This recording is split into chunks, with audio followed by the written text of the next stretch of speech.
Welcome to ICT Today program on TV Taraba. I am Apaji Somyarende Fuki. ICT is life. Information and communication technology is everywhere in our life today. So we can't deny the fact that ICT has come to do all good. On today's episode, we'll be looking at the role of ICT on poverty reduction. Yes, stay tuned with us. So with me in the studio today to do justice to this topic of discussion is nobody than Mr. Simon Giwa. Is a PhD student on economy, so he can actually tell us what poverty can cause in our life and how we can use ICT to, eradicate or reduce poverty. And secondly, here is Mr. Alta David. He is also an, I can say it, economic expert. So he can, tell us way out of poverty using ICT. Mr. Alta, what is poverty? Good to be here once again. Poverty is a condition characterized by absolute or severe deprivation of human needs, such as safe drinking water, food, clothing, housing, and also even abuse of human dignity is also another form of poverty. Really? Yes. Thank you. All right, Mr. Giwa, what do you have to say is poverty? What's your contribution on this? Thank you very much, and it's a privilege of being here again. To continue from where my colleague have said, when we talk of poverty, we're talking of when one have insufficient income to maybe purchase goods and services. Or we can simply put it as when one is in the state of needs. Thank you. Okay, thank you for this great contribution. Yes, still on you, Mr. Giwa. What do you think are the causes of poverty? As this saying, there must be something, or let me say, there's a spark of fire somewhere if you see a smoke. So what are the causes of this poverty? Well, thank you very much. We have multiple causes of poverty. I hope just to mention maybe some few since we are constrained with time.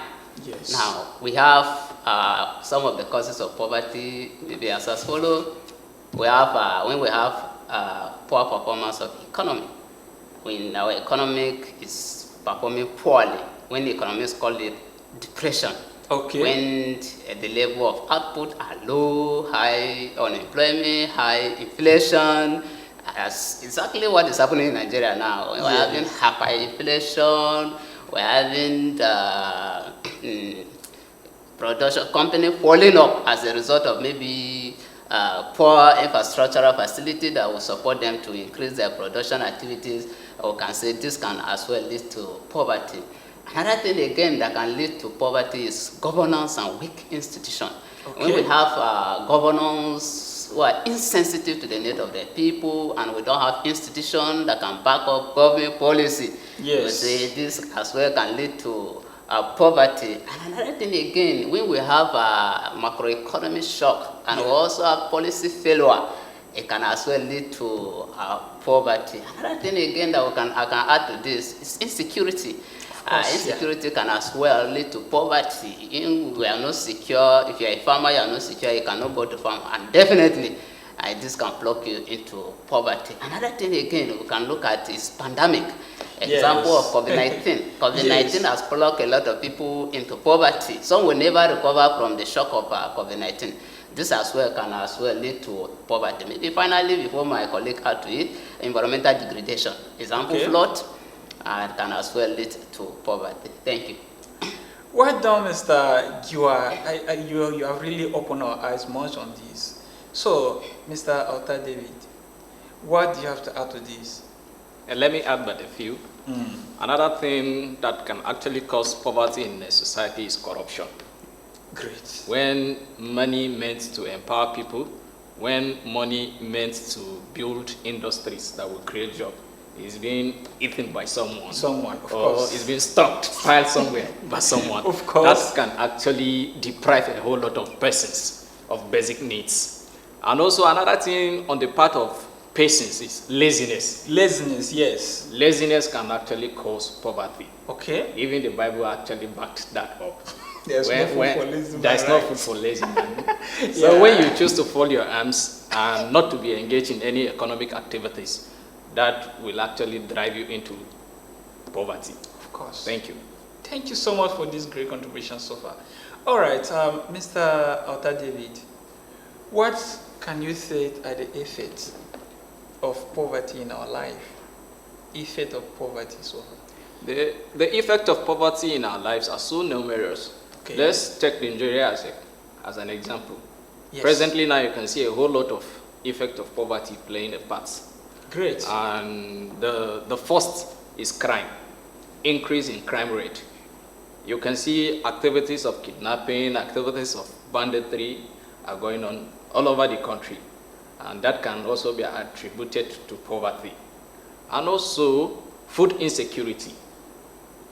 Food insecurity. Okay. When a nation is faced with so large rate of poverty, it actually affects the productivity of food. Of course. So, yes. and that is one of the major challenges we're actually experiencing and facing in this nation. That is shortages of food, and as a result of that, purchasing power of people are affected. And also another thing, effect of poverty is low productivity. Yes. So it's only a man that is healthy, a man that is strong, a man that have access to health, access to basic needs of life. Yes. He will not have the mental capacity to think. And it's only when you have the mental capacity to think that is when your productivity will be high. And Nigeria as a nation, even in industries and civil service, in agriculture, we're actually experiencing low productivity. And I can tell you that is not far-fetched from poverty. Thank you. Thank you so much, Mr. Alta David.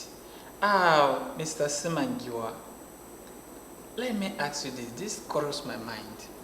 Is this poverty spiritual or inheritance? Can you inherit poverty? Or we can say it's a spiritual attack. You know, people believe that if you are not doing well in city, it's your village people that are following you spiritually. So, what do you have to say in this? Is poverty spiritual or inheritable? Thank you. I think before I answer your question, I will add to the question you have rightly asked my colleague. Okay. That one effect of poverty again is premature death. So it will lead to premature death. Yes. When you don't have money to go to a hospital, Yes, or when you don't have money to go to good hospital. Yes. Yes, you know, that will lead to untimely death. So poverty increases the death of the people in the society, and as well increase the rate of infant mortality rate. That is why poverty shouldn't be looked at it jokingly. It should be dealt with seriously, like a pandemic. The way we handle COVID-19 and other pandemic. Yes, it's actually a pandemic, Yes. but people didn't look at it from that angle. You know, the way we handle COVID-19 as a pandemic, Yes. that's how we're supposed to be tackling poverty. So you don't joke with poverty, because joking with poverty is like joking with your life.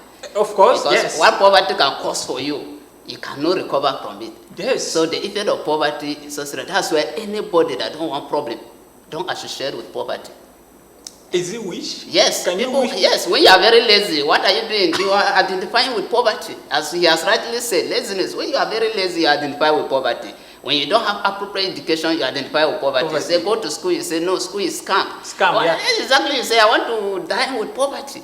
You understand? Yes. So poverty leads to premature death. That is our conclusion. And then when it comes to the issue of either poverty is spiritual or it's physical, I think if we look at developed country, Yes. if you look at, maybe let's take America as maybe a model. Can we now say in America that poverty is spiritual? Do you think in America church somebody is praying that God give me money, God give me water, God give me light, God give me this?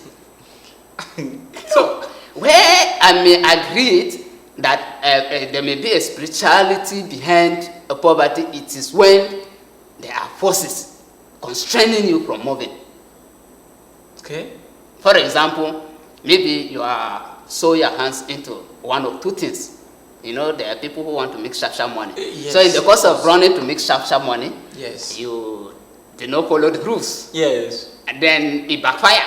Definitely you will be in poverty. So we can tag that one as a spiritual poverty. But in the standard point of view, we cannot say poverty is spiritual. Because Taraba now, you can't sit down in Taraba and say you are poor because you have the land. Yes. That can produce for us. So to categorize poverty as spiritual, I think, from my own opinion, I will not believe. And I think there's no any economic theory that can justify that poverty is being caused spiritual. As an economist, I go by our theories and principles. So there's no any justification. If you farm, yes, you get output. I think a bag of maize now is equivalent to, if not more than a level 8 state worker salary. More than, so meaning that if you have 10 bag of maize now, you're a rich man. So why should you be in poverty? You understand? So to me, poverty is not spiritual, since there's no any of my discipline theory and principle that back it up that is the spiritual. But then at times there may be an element of spirituality, as I've rightly explained earlier. But it can be physical. It can be physical. Yes, as we have listed from the effect. When you are lazy, when you don't want to go to school, because school play a greater role in reducing poverty. And as well, ICT, when you have availability of information, you know, ICT make information available. When you have availability of information at their disposal, maybe for government scheme or other things like that, it will boost your level of income or purchasing power, and as well reduce and take you out of poverty. Yes. So you mean poverty is not an inheritance? It cannot be inheritable, sir. Let me add to that point. You know, religion and morality affects the way people think. Of course, yeah. And spirituality actually affects the manner at which people look at poverty and handle poverty. But poverty itself, the term poverty itself, it is not inherently spiritual. Okay. So your spirituality only affects your mindset. So it actually does not push you into poverty itself. Okay. Then about inheritance, wealth can be passed across generation. So also, poverty can be passed across generation. But poverty itself, it is not an inheritance. Okay. When you are deprived of basic necessities of life, you are deprived of opportunities, you are deprived of education, that itself can deprive you of opportunity of getting out of poverty. But that doesn't mean you won't have an opportunity. Yes. Unless you choose to stay. There are people, you check their history and their background, their parents were poor. Yeah. But they are not poor. Yes. Does it mean poverty has been passed to them? No. And there are people you check, even in this country, their parents were in government and they accumulated wealth and left the wealth. These people, they came, they squandered everything. They are poor. And they became poor. Like the story of the prodigal son in the Bible. Yes. The father was wealthy, he gave him everything. Yes. Then he went somewhere and squandered everything. So does it mean that he inherited the poverty from the father? No. That tells us poverty is never an inheritance and it is not spiritual. It can be dealt with. Thank you so much for this great contribution. All right, viewer out there, let's go on break. When we come back, we look at the use of how we can use ICT to reduce poverty. So stay tuned, don't change the dial. Thank you.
tuning in. This is ICT Today program on TV Taraba, the choice leader. Mr. Auta David, how can we use ICT to reduce poverty in general and in Taraba State specifically? Thank you once again. If you look at the powerful nations, yes, sometimes you relate them to tech giants. yes. So what brings in this tech is the ICT. Yeah. So now poverty can, ICT can actually reduce poverty in so numerous ways. Okay. So let's take a look at agriculture. Yes. The reason why I pick agriculture because Taraba State is predominantly an agricultural place. Yes. So now, how do we bring in ICT into agriculture? Like he rightly said, when you have information, information is power. Of course. Yes. Let's take a look. Firstly now, when farmers are actually provided with information on when rain is to come, yes. when is the right time to plant, this and that, when you are to receive your fertilizer, you are to receive your farm inputs, Yes. when all those farm inputs that comes in from the government, from other persons, are channeled directly to the farmers through the utilization of ICT. Yes. So it will actually boost the productivity of our farm. Yes. So when a farmer has all the input, and as my friend rightly said, he harvested 100 bags of corn. Yes. So that will go a long way by reducing poverty around him and his family. Of course. So you see, ICT, if incorporated into agriculture, it will reduce poverty in our dear state, Taraba. And also let's look at entrepreneurship. Yes. So today, you don't have to travel to Lagos. Through e-commerce, you can do business. Today, you don't have to go to TV station to pay huge amount of money for advert. You can advertise your services. Yes. ICT centers, ICT hubs can be established within the state to train people. Yes. For example, people that actually utilize ICT for crime can be trained on how to utilize that ICT for good instead of crime. Instead of crime, yeah.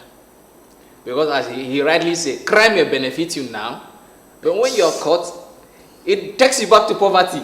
Very well.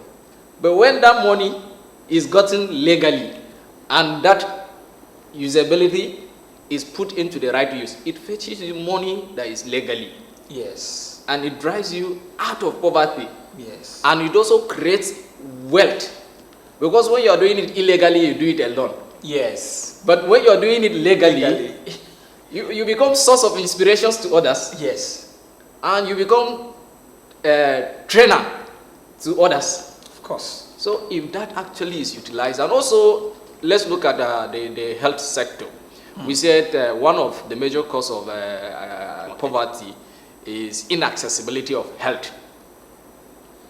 So right now in Taraba we have shortages of medical doctors. Yes. So some primary health centers could not access it. But with telemedicine, yeah. which is encouraged by ICT, when those facilities are put in use, a doctor can be here in Jalingo and diagnose a patient in Kurumi through telemedicine. Okay. Yes. So now, that person that, supposing that ICT wasn't there, he wouldn't have access. Of course.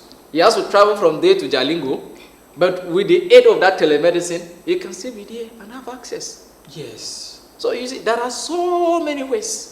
Let's look at Lagos. Lagos, they are establishing ICT hubs. Yeah. They partner with telecommunications. They partner with other agencies to see how they establish these ICT hubs to create employment. Yes. So if all these are actually adopted in our dear state Taraba, it will go a long way to reduce poverty. And you can see from the statistics, Yes. the poverty rate in Taraba State is at least 70%, of which is so alarming. And in state rating, we are number 8. 70%. Yes. It means It means 70% of the population of Taraba State, based on the poverty baseline, we are poor. And it's even absolute poverty.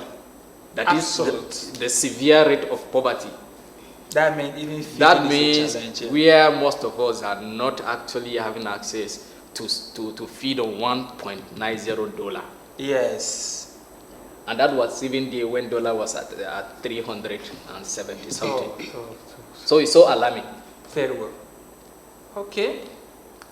Thank you so much for this contribution. Mr. Giwa, do you have anything to add to this, using ICT to reduce poverty in Taraba? Thank you very much. As he has rightly said, it's until when the government see poverty as pandemic, Yes. as we can't get it right. The PwC, as of this early this year, said Nigeria poverty will increase by 38.8%. Okay. Meaning, the figure he has given, particularly to that of Tarawa, means that there will be an addition. Yes. This may be as a result of the multiplier effect of subsidy removal or other government policies that may have not maybe come to maturity. Yes. But I think the national monetary rate of poverty said about 72% of Nigeria, particularly to those from the rural area, Yes. are poor. 72 is very high. Very well. 70, as we have said, is very high. But I think one of the way I would specifically speak to the Taraba state government, because that is my state. Yes. The well-being of my state is very important to me. I think one of the way, he has listed some, one of the way, I will just add one to it, is financial inclusion. Okay. Since we have about 72% of rural people are poor, if the government can integrate them financially, if they can be financially inclusive, via the use of ICT, I think the government can reduce the rural poverty. Because when we are mentioning the causes of poverty here, we forgot to mention migration. When somebody from Takum local government carries back, is coming to Jalingo because Jalingo is a city. He has no accommodation, he has nothing, he's just coming. And at the end of the day, he comes into the city. The small resources that the city are managing, he adds to the pressure of the small resources. At the end of the day, he remains in poverty. Instead of sitting down in Takum where he's well better off, he now says, no, let me come to the city so that people will know that I'm in Jalingo, I'm in Abuja. So at the end of the day, he fell into poverty. So immigration as well added to the last point that it causes poverty. So I think if government can include the rural people in the financial cycle or the financial framework, it will reduce poverty. Because if you have bank account now and you are registered with the government, maybe you have a business venture, maybe you are a tailoring, and the government feels you want to maybe improve the tailoring service within the state. Yes. Since he has your biodata, he will just send money directly to those people via microfinance bank. I think previously our microfinance bank is not working, but I was told the present governor is working to revive the microfinance bank, which is very critical in reducing our poverty because you can access credit, you can access loan from there. So by the time you access credit and loan, it expand your businesses, and then as well you employ new staff, and this will reduce the poverty within the state. Finally, I think the state need to do more on our data bank. Okay. Yes, because now it's very difficult. The figure my colleague have rightly called is not from the state. I think it's from the National Bureau of Statistics. National Bureau of Statistics. So now how should I know that the figure is true? Why not the state have its own data bank so that we can be able to produce our figure, the macroeconomic framework of the state, so that by the time we have the macroeconomic framework of the state, the governor can be able to know the kind of policy, or the economist can as well, he has an economic team now, the economic team can as well advise him that if you take this direction of policy, it can reduce maybe unemployment rate or poverty rate by %. Then he can take that direction. But now we don't have figure. You can't tell us the exact figure of maybe or approximately figure of unemployment in Taraba State, poverty rate in Taraba State, illiteracy rate in Taraba State, mortality rate in Taraba State. Everything will rely on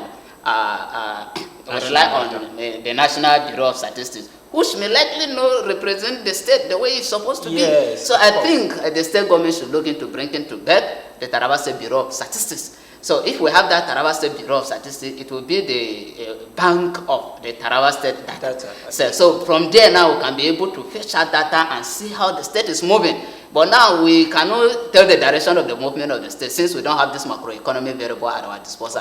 And apart from that, again, most of our budgets all these years are being prepared based on the macroeconomic framework of the national, which may not represent the true feature of the Taraba state. You understand? So I think our data bank is very important. If I want to reduce poverty, ICT can as well, maybe through the digital economy, can as well help us. And maybe in conjunction with the Taraba State Bureau of Statistics, if the government can bring that to bear, it can assist in maybe solving this problem. All right. Thank you so much. Because of our time, can we, Mr. Ota, how can government use ICT to, reduce poverty in Taraba? Let's talk about the government coming into this now. Like what you actually say, with that data, you cannot accurately bring in solutions. Yes. Government need to utilize this ICT to get us accurate data on the poverty rate, illiteracy rate, because illiteracy rate is also associated with poverty rate. Yes, of course. Yes, mortality rate, unemployment rate. Yes. When government have this accurate data, which these things now are captured via the usage of ICT. ICT, yes. So when you have this data at hand, you can bring in policies. Yeah. Of course. Well done. So, in conclusion, Mr. Giwa, do you have any call for government? Yes. My call for government is that the government should make policies that will reduce poverty.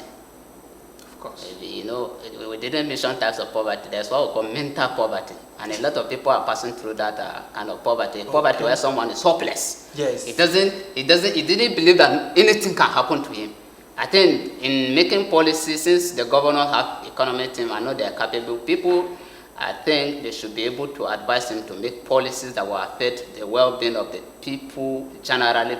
This is how much you can take on this. The role of ICT in poverty reductions in Taraba State. I urge you to keep watching TV Taraba on every Monday, 8:30 to 9 o'clock p.m., as well as Wednesday, 1:30 to 2 o'clock p.m. Remain your Apache Somnyarine Fuki. Thank you.